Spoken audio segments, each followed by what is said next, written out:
வணக்கம். சுப்ரீம் செய்திகளுக்காக இரா செல்வமணி. இன்றைய முதன்மை செய்திகள். தடை செய்யப்பட்ட புகையிலை மற்றும் போதைப் பொருட்களை தடுப்பது மற்றும் அவைகளை அறவே ஒழிப்பது சம்பந்தமான ஆலோசனை கூட்டம் புதுச்சேரி மாவட்ட ஆட்சியர் தலைமையில் நடைபெற்றது. சிந்தனை சிற்பி சிங்காரவேலர் பிறந்தநாள் விழா புதுச்சேரி அரசு சார்பில் கொண்டாடப்பட்டது. கிறிஸ்தவர்களின் சாம்பல் புதன் தினம் 40 நாட்கள் தவக்காலம் இன்று தொடங்கியது. இனி விரிவான செய்திகள். புதுவை அரசு மாவட்ட ஆட்சியரகம் புதுவை மாநிலத்தில் ஒவ்வொரு மாதமும் நடைபெறும் தடை செய்யப்பட்ட புகையிலை மற்றும் போதைப் பொருட்களை தடுப்பது மற்றும் அவைகளை அறவே ஒழிப்பது சம்பந்தமான ஆலோசனை கூட்டம் ஆட்சியர் தலைமையில் நடைபெற்றது. புதுவை அரசு மாவட்ட ஆட்சியரகம் புதுவை மாநிலத்தில் ஒவ்வொரு மாதமும் நடைபெறும் தடை செய்யப்பட்ட புகையிலை மற்றும் போதைப் பொருட்களை தடுப்பது மற்றும் அவைகளை அறவே ஒழிப்பது சம்பந்தமான என்கார்டு ஆலோசனை கூட்டம் மாவட்ட ஆட்சியர் குலோத்துங்கன் தலைமையில் மாவட்ட ஆட்சியரகத்தில் நடைபெற்றது. இந்த நிகழ்ச்சியில் முதுநிலை காவல் கண்காணிப்பாளர் கலைவாணன், காவல் கண்காணிப்பாளர் கூடுதல் மாவட்ட ஆட்சியர் சுதாகர், மேலும் காவல்துறை, வருவாய்த்துறை, கல்வித்துறை, சமூக நலத்துறை, சுகாதாரத்துறை, மீன்வளத்துறை, கடலோர காவல் படை உள்ளிட்ட அனைத்து துறைகள் அதிகாரிகளும் கலந்து கொண்டனர். இதில் இம்மாதம் துறை ரீதியாக எடுக்கப்பட்ட நடவடிக்கைகள் குறித்து மாவட்ட ஆட்சியர் அனைத்து துறை அதிகாரிகளையும் கேட்டறிந்தார். ஒவ்வொரு துறையும் தாங்கள் சென்ற மாதம் எடுக்கப்பட்ட நடவடிக்கைகள் மற்றும் தங்களின் செயல்பாடுகள் குறித்து தெரிவித்தனர். காவல்துறை, கல்வித்துறை, மீன்வளத்துறை, சமூக நலத்துறை போன்ற துறைகள் மூலம் போதைப் பொருட்களுக்கு எதிரான விழிப்புணர்வு நிகழ்வுகள் நடத்தப்பட்டு வருகின்றன எனவும், கடலோர காவல் படை மூலம் அனைத்து பகுதிகளிலும் கண்காணிப்பு தீவிரப்படுத்தப்பட்டுள்ளதாகவும், மீன்வளத்துறை மூலம் மீனவ கிராமங்களில் போதைப் பொருட்களுக்கு எதிரான விழிப்புணர்வு நிகழ்ச்சிகள் நடத்தப்பட்டு வருவதாகவும், சமூக நலத்துறை மற்றும் கல்வித்துறை மூலம் கிராமப்புறங்களில் பொதுமக்களுக்கு புரியும் வண்ணம் விழிப்புணர்வு நிகழ்ச்சிகள் நடத்தப்பட்டு வருவதாகவும் தெரிவித்தனர். மேலும் சினிமா நடிகர்கள் மூலம் போதைப் பொருட்களுக்கு எதிரான விழிப்புணர்வு குறும்படங்களை திரையரங்குகளில் ஒளிபரப்பு செய்தி பொதுமக்களுக்கு புரியும் வண்ணம் விழிப்புணர்வு ஏற்படுத்தி வருகின்றனர் என காவல்துறையினர் தெரிவித்தனர். மேலும் கல்வித்துறை மூலம் பல்வேறு பள்ளி, கல்லூரிகளில் போதைப் பொருட்களுக்கான விழிப்புணர்வு நிகழ்வுகள் நடத்தப்பட்டு வருவதாகவும், மாணவர்கள் தீவிரமாக கண்காணிக்கப்பட்டு வருவதாகவும் தெரிவித்தனர். இந்த நிகழ்ச்சியில் மாவட்ட ஆட்சியர் அவர்கள் கூறுகையில், மக்கள் அதிகம் கூடும் பேருந்து நிலையம், கடற்கரை சாலை, மக்கள் வசிக்கும் இடங்கள் உள்ளிட்ட பல்வேறு இடங்களில் போதைப் பொருட்களுக்கு எதிரான விழிப்புணர்வு நிகழ்ச்சிகளை தொடர்ந்து நடத்த வேண்டும் எனவும், மேலும் தங்கள் நடவடிக்கைகளை தீவிரப்படுத்த வேண்டும் எனவும் தெரிவித்தார்கள். மேலும் பள்ளி, கல்லூரிகளுக்கு அருகே அமைந்துள்ள பெட்டி கடைகளை சம்பந்தப்பட்ட துறை அதிகாரிகள் சோதனைகளை தீவிரப்படுத்த வேண்டும் எனவும், போதைப் பொருட்கள் விற்பவர்கள் மீது தகுந்த நடவடிக்கை எடுக்க வேண்டும் எனவும், தடை செய்யப்பட்ட போதைப் பொருட்கள் இல்லா புதுவையை உருவாக்க அனைத்து துறைகளும் ஒன்றிணைந்து செயல்பட வேண்டும் எனவும் ஆட்சியர் அவர்கள் கேட்டுக்கொண்டார். சிந்தனை சிற்பி சிங்காரவேலர் அவர்களின் பிறந்தநாள் விழா புதுச்சேரி அரசு சார்பில் கொண்டாடப்பட்டது. இவ்விழாவை ஒட்டி புதுச்சேரி வெங்கடசுப்பா ரெட்டியார் சாலையில் அமைந்துள்ள அவரது திருவுருவச் சிலைக்கு துணைநிலை ஆளுநர் கைலாஷ்நாதன், முதலமைச்சர் ரங்கசாமி, சட்டப்பேரவைத் தலைவர் செல்வம், சட்டப்பேரவை துணைத் தலைவர் ராஜவேலு, அரசு கொறடா ஆறுமுகம் என்கிற ஏகேடி, சட்டமன்ற உறுப்பினர் எஸ் ரமேஷ் என்கிற கேஎஸ்பி, சட்டமன்ற உறுப்பினர் நேரு என்கிற குப்புசாமி உள்ளிட்டோர் சிலைக்கு மாலை அணிவித்து மரியாதை செலுத்தினர். கிறிஸ்தவர்களின் சாம்பல் புதன் தினத்தை முன்னிட்டு புதுச்சேரியில் 40 நாட்கள் தவக்காலம் இன்று தொடங்கியது. இதனையொட்டி புதுச்சேரியில் உள்ள பல்வேறு தேவாலயங்களில் சிறப்பு திருப்பலிகள் நடைபெற்றது. இயேசு சிலுவையில் அறையப்படுவதற்கு முன்பு 40 நாட்கள் தவம் இருந்தார். அவ்வாறு இயேசு தவக்காலம் தொடங்கியதை சாம்பல் புதன் என்று அழைக்கப்படுகிறது. இந்த ஆண்டிற்கான சாம்பல் புதன் இன்று தொடங்கியது. இதனையொட்டி புதுச்சேரி ரெட்டியார்பாளையம் பகுதியில் அமைந்துள்ள புனித ஜெயராக்கினி அன்னை ஆலயத்தில் சிறப்பு திருப்பலி நடைபெற்றது. அதனைத் தொடர்ந்து பக்தர்களுக்கு சாம்பல் பூசும் நிகழ்வுகள் நடைபெற்றது. தவக்காலம் இன்று துவங்கி 40 நாட்களுக்கு கிறிஸ்தவர்கள் நோன்பு இருப்பர். இந்த நாட்களை இறை ஆர்வலர்கள் புனித நாட்களாக கருதுவர். தவக்காலத்தின் இறுதி வாரம் வரும் ஏப்ரல் மாதம் முதல் துவங்குகிறது. அப்போது சிலுவை பாதை எனப்படும் சிறப்பு வழிபாடுகள் நடைபெறும். மார்டின் குழுமம் மற்றும் ரோட்டரி இன்டர்நேஷனல் இணைந்து சிஎஸ்ஆர் நிதியிலிருந்து ரூபாய் 1.25 கோடி மதிப்பிலான 14 டயாலிசிஸ் இயந்திரங்களை புதுச்சேரியில் உள்ள 3 மருத்துவமனைகளுக்கு லட்சிய ஜனநாயக கட்சியின் நிறுவன தலைவர் ஜோஸ் சார்லஸ் மார்ட்டின் மற்றும் அவரது தாயார் டாக்டர் லீமா ரோஸ் மார்ட்டின் ஆகியோர் வழங்கினர். மார்ட்டின் குழுமம் மற்றும் ரோட்டரி இன்டர்நேஷனல் இணைந்து CSR நிதியில் இருந்து கனகசெட்டிக்குளம் பகுதியில் உள்ள பிம்ஸ் மருத்துவமனைக்கு Pondicherry institute of medical sciences 4 dialysis இயந்திரங்கள், நகரப்பகுதியில் உள்ள க்ளூனி மருத்துவமனைக்கு 3 டயாலிசிஸ் இயந்திரங்கள் மற்றும் பழைய பேருந்து நிலையம் அருகே உள்ள கிட்னி சென்டர் மருத்துவமனைக்கு 7 டயாலிசிஸ் இயந்திரங்கள் என மொத்தம் 1.25 கோடி ரூபாய் மதிப்பிலான 14 டயாலிசிஸ் இயந்திரங்கள் வழங்கப்பட்டது. டயாலிசிஸ் இயந்திரங்களை மார்ட்டின் குழுமத்தின் நிர்வாக இயக்குனரும் லட்சிய ஜனநாயக கட்சியின் நிறுவன தலைவருமான ஜோஸ் சார்லஸ் மார்ட்டின் மற்றும் அவரது தாயாரும் மார்ட்டின் குழுமத்தின் இயக்குனருமான டாக்டர் லீமா ரோஸ் மார்ட்டின் ஆகியோர் வழங்கினர். இந்த நிகழ்ச்சியில் சட்டமன்ற உறுப்பினர் கல்யாண சுந்தரம், திட்டத் தலைவர் கவிதா கோபாலகிருஷ்ணன், ஆக்ருதி சங்க தலைவர் மது கண்ணன் மற்றும் உறுப்பினர்கள், பாண்டிச்சேரி ரோட்டரி சங்க தலைவர்கள், மாவட்ட நிர்வாகிகள், மருத்துவமனை நிர்வாகத்தினர், மருத்துவர்கள் மற்றும் ஊழியர்கள் பங்கேற்றனர். இதனிடையே செய்தியாளர்களை சந்தித்த லட்சிய ஜனநாயக கட்சியின் நிறுவன தலைவர் ஜோஸ் சார்லஸ் மார்ட்டின் ஃபவுண்டேஷன் மற்றும் ரோட்டரி சங்கம் இணைந்து 1.25 கோடி ரூபாய் மதிப்புள்ள 14 டயாலிசிஸ் இயந்திரத்தை மருத்துவமனைகளுக்கு வழங்கி உள்ளதாக கூறினார். புதுச்சேரியில் நாளுக்கு நாள் குடிநீரின் தரம் குறைந்து வருகிறது. TDS அளவு அதிகரித்து உள்ளது. பல இடங்களில் குடிநீர் மிகவும் மோசமாக உள்ளது. இதனால் பலர் சிறுநீரக பிரச்சனைகளால் பாதிக்கப்பட்டுள்ளனர். தற்போது இந்த டயாலிசிஸ் இயந்திரங்களால் ஏழை எளிய நோயாளிகள் பயனடைவார்கள் என தெரிவித்த லட்சிய ஜனநாயக கட்சியின் நிறுவன தலைவர் ஜோஸ் சார்லஸ் மார்ட்டின், புதுச்சேரி முழுவதும் குடிநீர் பிரச்சனை என்பது பெரிய அளவில் உள்ளது. அதனை சரி செய்ய சிங்கப்பூரை சேர்ந்த CPG நிறுவனத்துடன் சேர்ந்து திட்டங்களை வகுத்து வருவதாக கூறினார். தொடர்ந்து லட்சிய ஜனநாயக கட்சியின் கூட்டணி பேச்சுவார்த்தை குறித்து செய்தியாளர்கள் எழுப்பிய கேள்விகளுக்கு அதில் பதிலளித்த அவர், கூட்டணி குறித்து தொடர்ந்து பேசி வருவதாகவும் விரைவில் உறுதி செய்யப்பட்டு ஓரிரு வாரங்களில் அறிவிக்கப்படும் என தெரிவித்தார். மேலும் அரசியல் என்பது விளையாட்டு அல்ல, மக்களுக்கு சேவை செய்யவே வந்துள்ளோம். அதன் காரணமாகவே பொறுமையாக நகர்வுகளை மேற்கொள்வதாகவும் மக்களுக்கு என்ன தேவையோ அதனை தாங்கள் செய்வோம் என கூறினார். கூட்டணி பேச்சுவார்த்தை குறித்து காரைக்கால் சென்று மத்திய அமைச்சர் அமித்ஷாவை சந்தித்து வந்ததாகவும், டெல்லிக்கு அழைத்தாலும் தான் செல்வேன் எனவும் அவர் தெரிவித்தார். இல்லைங்க, இப்போதைக்கு அதான் சொல்கிறேன். 14 மெஷின் கொடுத்துருக்கோம். இந்த 14 மெஷின் வந்து இப்போதைக்கு ஃப்ரீ ட்ரீட்மெண்ட் இதெல்லாமே வரும். பட் இது போக நம்ம என்னென்ன தேவை, அப்பப்போ என்ன தேவை இருக்கோ நாங்கள் எங்கள் மார்ட்டின் ஃபவுண்டேஷனோ இல்லை ரோட்டரி இந்த மாதிரி நிறைய ஃபவுண்டேஷனோடு நாங்கள் அசோசியேட் பண்ணி என்ன நம்ம புதுச்சேரிக்கு தேவை இருக்கோ, புதுச்சேரி மட்டும் இல்லை அவ்வளோவா இந்தியா எங்கேயும் நம்மளால CSR கான்ட்ரிபியூட் பண்ண முடியுமோ நாங்கள் பண்ணிட்டு தான் இருக்கோம். அதான் சொல்லுவேன், கவர்மெண்ட் ஸ்கூலில் வந்து நாங்கள் ப்ரைவேட் ஸ்கூல் லெவலுக்கு ட்ரான்ஸ்ஃபார்ம் பண்ணியிருக்கோம். ஒரு 10 கோடி செலவில் வந்து எடுத்து பண்ணுறோம். ஸோ கண்டிப்பாக இங்கேயும் நம்ம அந்த மாதிரி ஒரு கவர்மெண்ட் ஸ்கூலில் வந்து ஒரு ப்ரைவேட் ஸ்கூலாக மாற்றலாம்னு பிளான் பண்ணிட்டு இருக்கோம். கண்டிப்பாக அங்கே கூட்டணி பேசினா அவர் எங்கே கூப்பிட்டாலும் போய் சந்திக்க தான் போவோம். இப்போ காரைக்காலில் கூட நான் அவரை சந்திச்சு தான் வந்தேன்.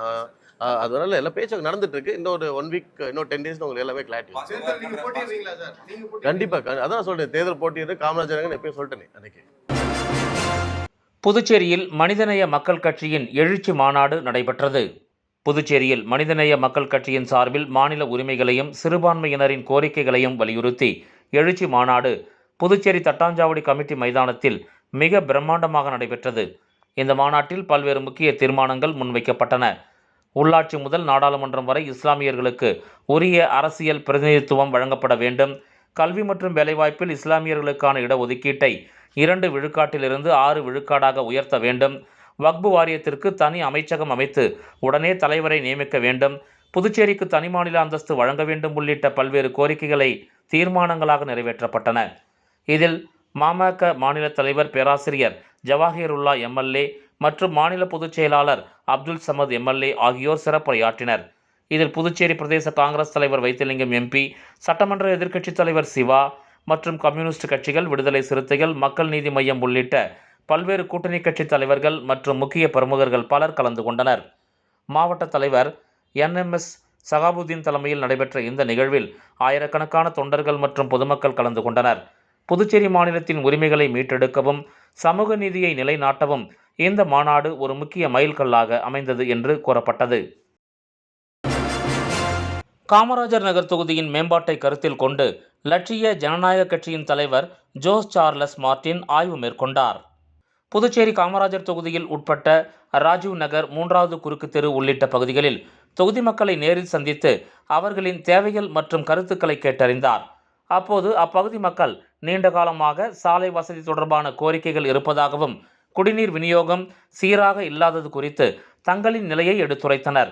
மேலும் பகுதி மேம்பாட்டின் ஒரு பகுதியாக ஆக்கிரமிப்புகள் தொடர்பான விஷயங்களையும் எடுத்துச் சொல்லி அவசரகால சேவைகள் தடையின்றி செல்லும் வகையில் நடவடிக்கைகள் மேற்கொள்ள வேண்டும் என கேட்டுக்கொண்டனர். மக்களின் கருத்துக்களை கவனமாக கேட்டுக்கொண்ட ஜோஸ் சார்லஸ் மார்டின் சம்பந்தப்பட்ட துறைகள் வாயிலாக தொகுதி மேம்பாட்டிற்கான நடவடிக்கைகள் மேற்கொள்ளப்படும் என உறுதியளித்தார். இந்த நிகழ்ச்சியின் போது எல்ஜேகே கட்சியின் மாநில செயலாளர் மற்றும் காமராஜர் நகர் தொகுதி பொறுப்பாளர் ரவி ராஜாராம் ஆகியோர் உடனிருந்தனர். புதுச்சேரி வில்லியனூர் 10 கண்ணு சாலையில் கூடப்பாக்கத்தில் எழுந்தருள் இருக்கும் சின்ன திருக்கைலாயத்தில் மகா சிவராத்திரி விழா சிறப்பாக நடைபெற்றது. இவ்விழாவில் முதல் நிகழ்ச்சியாக புதுச்சேரி மாவட்ட சமஸ்கார் பாரதியின் சார்பில் ஒரே நாளில் 108 களிமண் சிவலிங்கம் செய்யும் சாதனை நிகழ்ச்சி நடைபெற்றது. புதுச்சேரியின் முதல் பெண் சிற்பியான ஜெயந்தி கலை ஆர்வலர்களை ஒருங்கிணைத்து பயிற்சி தந்து இந்த நிகழ்ச்சியை சிறப்பாக செய்தார். இந்த சிறப்பு நிகழ்ச்சியில் புதுச்சேரி சமஸ்கார் பாரதி தலைவர் சிவஞானியார் முன்னிலை வகிக்க, புதுச்சேரி வர்த்தக கூட்டமைப்பின் தலைவர் ஞானகுரு வாழ்த்துரை வழங்க, புதுச்சேரி மாநில இந்து பொருளாதார சங்க தலைவர் செல்வகுமார், புதுச்சேரி மாநில இந்து பொருளாதார சங்க பொருளாளர் ராஜேந்திரன் ஆகியோர் இதில் கலந்து கொண்டவர்களுக்கு பாராட்டு சான்றிதழும் பரிசுகளும் வழங்கினார். அகில பாரத இந்து மகாசபா தலைவரும் மன அமைதிக்கான மாநில நிர்வாகியுமான ஆன்மீக தவசீலர் ஸ்ரீலஸ்ரீ மணிவண்ணன் இறை அடிகளார் ஆசி உரை கூறினார். அதனைத் தொடர்ந்து மாலை 6 மணிக்கு சின்ன திருக்கைலாயத்திற்கு முதல் கால வழிபாடு நடைபெற்றது. இதில் கலந்து கொண்ட சிவா நண்பர்கள் தங்கள் கையால் சின்ன திருக்கைலாயத்திற்கு திருமுருகாட்டி அலங்காரம் செய்து வழிபட்டனர். நிறைவில் அனைவருக்கும் சிற்றுண்டி உணவு வழங்கப்பட்டது. 7 மணி அளவில் திருவாசகம் முற்றோதுதல் நிகழ்ச்சி சாந்தி வழிநடத்த நடைபெற்றது. சுமார் 9:30 மணி அளவில் 2வது கால வழிபாடு நடைபெற்றது. அனைவருக்கும் அருள் உணவும் இரவு உணவும் அன்னதானம் வழங்கப்பட்டது. 12 மணி அளவில் 3வது கால பூஜை நடைபெற்றது. இதில் கலந்து கொண்டவர்களுக்கு முளை கட்டிய நவதானியம் சிற்றுணவாகவும் அருள் உணவாகவும் வழங்கப்பட்டது. அதிகாலை 4 மணி அளவில் 4வது கால பூஜை நடைபெற்றது. இதில் அனைவருக்கும் மூலிகை தேநீர் வழங்கப்பட்டது. இவ்வாறு சின்ன திருக்கைலாயத்தில் மகா சிவராத்திரி வழிபாடு சிறப்பாக நடைபெற்றது. அனைவருக்கும் சின்ன திருக்கைலாய தல வரலாறு நூலும் தாம்பூலமாக வழங்கப்பட்டது. இவ்விழாவிற்கான ஏற்பாட்டினை சின்ன திருக்கைலாயத்தின் விழா குழுவினரும் ஊர் பொதுமக்களும் செய்திருந்தனர். மத்திய அரசின் அனைத்து திட்டங்களும் புதுச்சேரியில் சிறப்பாக செயல்படுத்தப்படுகிறது என்று தேசிய மாநாட்டில் அமைச்சர் லட்சுமி நாராயணன் பெருமிதத்தோடு கூறியுள்ளார். குஜராத் மாநிலம் காந்திநகரில் கூட்டுறவுத்துறையின் 2வது அகில இந்திய தேசிய மாநாடு நடைபெற்றது. மத்திய கூட்டுறவுத்துறை அமைச்சர் அமித்ஷா இதற்கு தலைமை தாங்கினார். புதுச்சேரி முதலமைச்சரின் சார்பில் பொதுப்பணித்துறை அமைச்சர் லட்சுமி நாராயணன் கலந்து கொண்டார். இக்கூட்டத்தில் கூட்டுறவுத்துறையை வலுப்படுத்தும் முக்கிய முயற்சிகளை மதிப்பாய்வு செய்தல் மற்றும் 2 லட்சம் புதிய தொடக்க வேளாண்மை கூட்டுறவு கடன் சங்கங்கள், பால் பண்ணை மற்றும் மீன்வள சங்கங்களுக்கான செயல் திட்டம் குறித்து விவாதிக்கப்பட்டது. இதில் அமைச்சர் லட்சுமி நாராயணன் பேசுகையில், தொடக்க வேளாண்மை கூட்டுறவு கடன் சங்கங்களின் கணினி மயமாக்கும் திட்டத்தை செயல்படுத்துவதில் புதுச்சேரி தேசிய அளவில் 4வது இடத்தை பிடித்துள்ளது. புதுச்சேரியில் உள்ள 45 செயல்பாட்டு வேளாண் கூட்டுறவு கடன் சங்கங்களை 100% டிஜிட்டல் மயமாக்கப்பட்டுள்ளன. காகிதமில்லா நிர்வாகத்தை உருவாக்க 12 முக்கிய பிரிவுகளை உள்ளடக்கிய மிசிஷி இணையதளம் செயல்பாட்டுக்கு வரவுள்ளது. அனைத்து மத்திய அரசின் திட்டங்களும் சிறப்பான முறையில் புதுச்சேரி யூனியன் பிரதேசத்தில் செயல்படுத்தப்படுகிறது என்று கூறிய அவர், கூட்டுறவு அமைப்புகளை முழுமையாக ஒருங்கிணைக்க அத்தியாவசிய தேவையாக உள்ள பிபிஎன் இணைப்புக்கான மத்திய அரசு நிதியை விரைவாக விடுவிக்குமாறு புதுச்சேரி சார்பில் மத்திய அமைச்சரிடம் கோரிக்கை விடுக்கப்பட்டது. புதுச்சேரி யூனியன் பிரதேசம் 2030க்குள் ஒவ்வொரு கிராமத்திலும் ஒரு கூட்டுறவு நிறுவனத்தை நிறுவும் தேசிய இலக்கை நோக்கி தடம் பதித்து வருகிறது என்று அவர் கூறினார். புதுச்சேரி கூட்டுறவு சங்கங்களின் பதிவாளர் இளங்கோவன், புதுச்சேரி மாநில கூட்டுறவு வங்கி மேலாண் இயக்குனர் குமரன் ஆகியோர் இதில் கலந்து கொண்டனர்.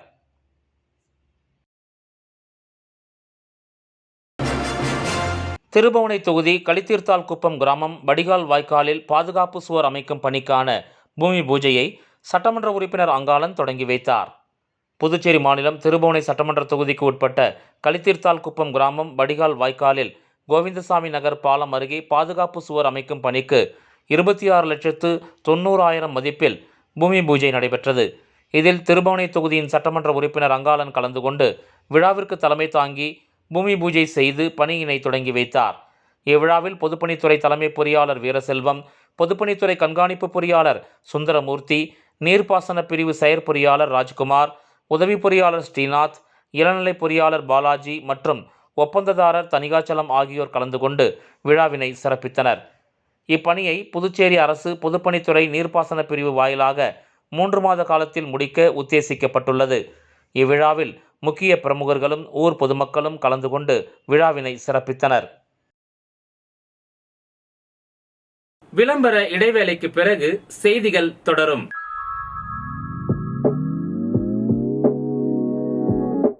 ஜோசாலுகாஸில் இயர் எண்ட் சேல் வந்தாச்சு. தங்க நகைகளுக்கான சேதார கட்டணத்தில் பிளாட் 50% தள்ளுபடி பெறுங்கள். இப்பவே ஷாப்பிங் செய்யுங்க.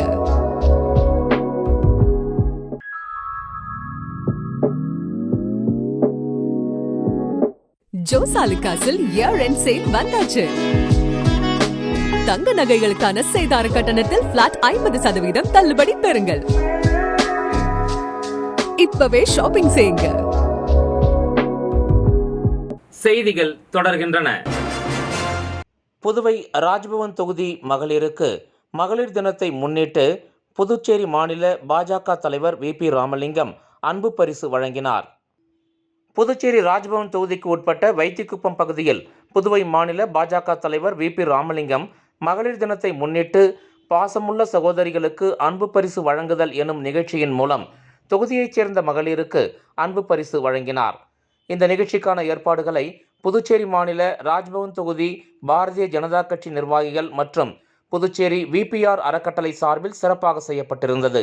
இதில் தொகுதியைச் சேர்ந்த மகளிர் ஆர்வமுடன் பங்கேற்று அன்பு பரிசு பெற்று சென்றனர்.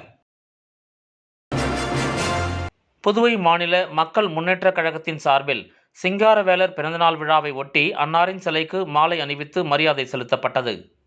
புதுச்சேரி மாநில மக்கள் முன்னேற்றக் கழகம் சார்பில் சிந்தனை சிற்பி சிங்காரவேலர் அவர்களின் 167வது பிறந்த நாளை புதுச்சேரி மாநில மக்கள் முன்னேற்றக் கழகத்தின் தலைவர் பேராசிரியர் ராமதாஸ் தலைமையில் புதுச்சேரி கடலூர் சாலையில் அமைந்துள்ள அவரது திருவுருவச் சிலைக்கு மாலை அணிவித்து மரியாதை செலுத்தப்பட்டது.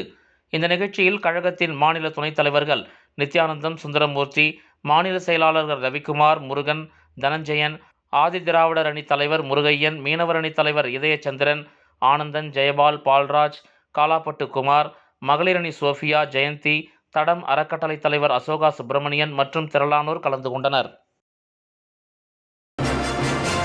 புதுச்சேரி கிழக்கு கடற்கரை சாலையில் விடியற் காலையில் திடீரென விழுந்த சாலை விளக்கு. சம்பவ இடத்திற்கு விரைந்து சென்று உடனடியாக நடவடிக்கை எடுத்த லாஸ்பேட்டை சட்டமன்ற உறுப்பினர் வைத்தியநாதன். புதுச்சேரி லாஸ்பேட்டை கிழக்கு கடற்கரை சாலை பகுதியில் இன்று விடியற்காலை சுமார் 3 மணி அளவில் சாலையில் எரியும் மின்விளக்கு திடீரென பலத்த காற்று வீசியதால் சாலையில் விழுந்து போக்குவரத்து பாதிப்பு ஏற்பட்டது. மேலும் இதனையடுத்து அப்பகுதியைச் சேர்ந்த மக்கள் தொகுதி சட்டமன்ற உறுப்பினரிடம் இதுகுறித்து தகவல் தெரிவித்தனர். உடனடியாக தொகுதி சட்டமன்ற உறுப்பினர் வைத்தியநாதன் விரைந்து வந்து அதிகாரிகள் மற்றும் சட்டமன்ற உறுப்பினர்கள் ஆதரவாளர்கள் மூலம் அப்புறப்படுத்தி நடவடிக்கையை மேற்கொண்டார். பிறகு அப்பகுதியில் வாகனங்கள் சென்றது. மேலும் விடியற்காலையில் நடந்த இந்த நிகழ்வில் 10 நிமிடத்தில் சரி செய்யப்பட்டது குறித்து அப்பகுதி மக்களிடம் சட்டமன்ற உறுப்பினருக்கு பாராட்டுக்கள் தெரிவிக்கப்பட்டது. ராஜ்பவன் தொகுதிக்கு உட்பட்ட பயனாளிகளுக்கு ஜோஸ் சார்லஸ் மார்டின் நிதி உதவியை வழங்கினார். புதுச்சேரி ராஜ்பவன் தொகுதிக்கு உட்பட்ட வைத்திக்குப்பம் பகுதியைச் சேர்ந்த மீனவர் செந்தில் கடந்த சில தினங்களுக்கு முன்பு கடலுக்கு மீன்பிடிக்க சென்றபோது எதிர்பாராத விதமாக கடலில் விழுந்து உயிரிழந்தார். அதேபோல் மற்றொரு மீனவர் ஐயனார் என்கிற செந்தில் புத்தாண்டு அன்று கொலை செய்யப்பட்டு உயிரிழந்த நிலையில் உயிர் இழந்தவர்களின் குடும்பத்தினர் லட்சிய ஜனநாயக கட்சியின் நிறுவன தலைவர் ஜோஸ் சார்லஸ் மார்டினை நேரில் சந்தித்து தங்கள் பிள்ளைகளின் படிப்பு மற்றும் நலிவடைந்த நிலையில் உள்ள தங்களது குடும்பங்களுக்கு தேவையான நிதியுதவி வழங்கி உதவ கோரிக்கை வைத்த நிலையில் தற்போது லட்சிய ஜனநாயக கட்சியின் தலைவர் ஜோஸ் சார்லஸ் மார்டின் அவர்கள் அவரது குடும்பத்தாருக்கு நிதி உதவி வழங்கினார். இந்த நிகழ்ச்சியின் போது பொதுச் செயலாளர் டாக்டர் துரைசாமி, லட்சிய ஜனநாயக கட்சியின் ராஜ்பவன் தொகுதி நிர்வாகி கடலரசன் ஆகியோர் உடனிருந்தனர். அறிவியல் தொழில்நுட்பம் மற்றும் சுற்றுச்சூழல் துறை சார்பாக மரம் நடும் நிகழ்ச்சியில் எதிர்க்கட்சித் தலைவர் கலந்து கொண்டு அதனை துவக்கி வைத்தார். புதுச்சேரியில் பசுமை பரப்பை அதிகரிக்கும் நோக்கத்துடன் புதுச்சேரி மாசு கட்டுப்பாட்டு குழு சார்பில் 1,00,000 மரக்கன்றுகள் நடும் திட்டம் செயல்படுத்தப்பட்டு வருகிறது. இதன் ஒரு பகுதியாக கிரீன் புதுச்சேரி மிஷன் திட்டத்தின் கோயில் காடுகளை வளர்க்கும் கூறின் கீழ் 300 மரக்கன்றுகள் நடும் நிகழ்ச்சி ஒதியம்பட்டு காசி விஸ்வநாதர் கோயிலுக்கு சொந்தமான நிலத்தில் நடைபெற்றது. இந்த மர நடவு நிகழ்ச்சிக்கு வில்லியனூர் தொகுதி சட்டமன்ற உறுப்பினர் சிவா தலைமை தாங்கினார். இந்த நிகழ்ச்சியில் புதுச்சேரி மாசு கட்டுப்பாட்டு குழு உறுப்பினர் செயலர் டாக்டர் ரமேஷ் மற்றும் கோயில் நிர்வாகிகள் குலசேகரன், வெங்கடேஸ்வரன் ஆகியோர் கலந்து கொண்டு மரக்கன்றுகளை நட்டு நிகழ்ச்சியை தொடங்கி வைத்தனர். இந்த மரம் நடும் நிகழ்ச்சியில் உற்சாகமாக பங்கேற்று நாகலிங்கம், நாவல், கடம்பம், உசிலை, ராம் சீதா, வில்வம், தசத்தால் வில்வம், வேங்கை மற்றும் கல் அத்தி போன்ற மரங்களை நட்டு சுற்றுச்சூழல் பாதுகாப்பு குறித்த விழிப்புணர்வை ஏற்படுத்தினர். மேலும் IOCL நிறுவனம் பெருநிறுவன சமூக பொறுப்பு திட்டத்தின் கீழ் மரம் நடவு பணிகளுக்கு ஒத்துழைப்பு வழங்கியது. இந்த நிகழ்ச்சியில் நடப்பட்ட அனைத்து மரங்களும் GEO டேக் முறையில் பதிவு செய்யப்பட்டு அவற்றின் வளர்ச்சி தொடர்ந்து கண்காணிக்கப்படும். இந்த நிகழ்ச்சிக்கான ஏற்பாடுகளை புதுச்சேரி மாசு கட்டுப்பாட்டு குழு திட்ட அலுவலர்கள் இளங்கோ, சாந்தலட்சுமி மற்றும் ஸ்ரீனிவாசன் ஆகியோர் ஒருங்கிணைத்தனர். இந்த மரம் நடுவு நிகழ்ச்சியால் புதுச்சேரியின் புதுமை, பசுமை அதிகரித்து சுற்றுச்சூழல் பாதுகாப்பு மற்றும் காலநிலை மாற்றத்தை கட்டுப்படுத்தும் முயற்சிகளுக்கு பெரும் ஆதரவாக அமையும். மேலும் பறவைகள், பட்டாம்பூச்சிகள், தும்பிகள் என பல்லுயிர்க்கு புகலிடமாக இக்கோயில் காடுகள் அமையும் என்பது குறிப்பிடத்தக்கது. வந்தே மாதரம் 150வது ஆண்டு விழாவில் முனைவர் சுந்தரமுருகன் கலந்து கொண்டு உரை நிகழ்த்தினார். புதுச்சேரி அரவிந்தர் ஆசிரம சொசைட்டியின் கீழ் இயங்கி வரும் ஆரோ பாரதி அமைப்பின் மூலம் நடத்தப்பட்ட வந்தே மாதரம் 150வது ஆண்டு விழா மற்றும் புதிய இந்தியாவை உருவாக்குவதில் வந்தே மாதரம் மந்திரத்தின் பங்களிப்பு மற்றும் இக்கருத்தாடல் குறித்த மகான் அரவிந்தர் மற்றும் ரிஷி பக்கிங் சந்திர சேட்டர்ஜி சிந்தனைகள் என்னும் கருத்தரங்கில் புதுவை எழுத்தாளர் கலைமாமணி முனைவர் சுந்தரமுருகன் கலந்து கொண்டு உரையாற்றினார். மீண்டும் முதன்மை செய்திகள். தடை செய்யப்பட்ட புகையிலை மற்றும் போதைப் பொருட்களை தடுப்பது மற்றும் அவைகளை அறவே ஒழிப்பது சம்பந்தமான ஆலோசனை கூட்டம் புதுச்சேரி மாவட்ட ஆட்சியர் தலைமையில் நடைபெற்றது. சிந்தனை சிற்பி சிங்காரவேலர் பிறந்தநாள் விழா புதுச்சேரி அரசு சார்பில் கொண்டாடப்பட்டது.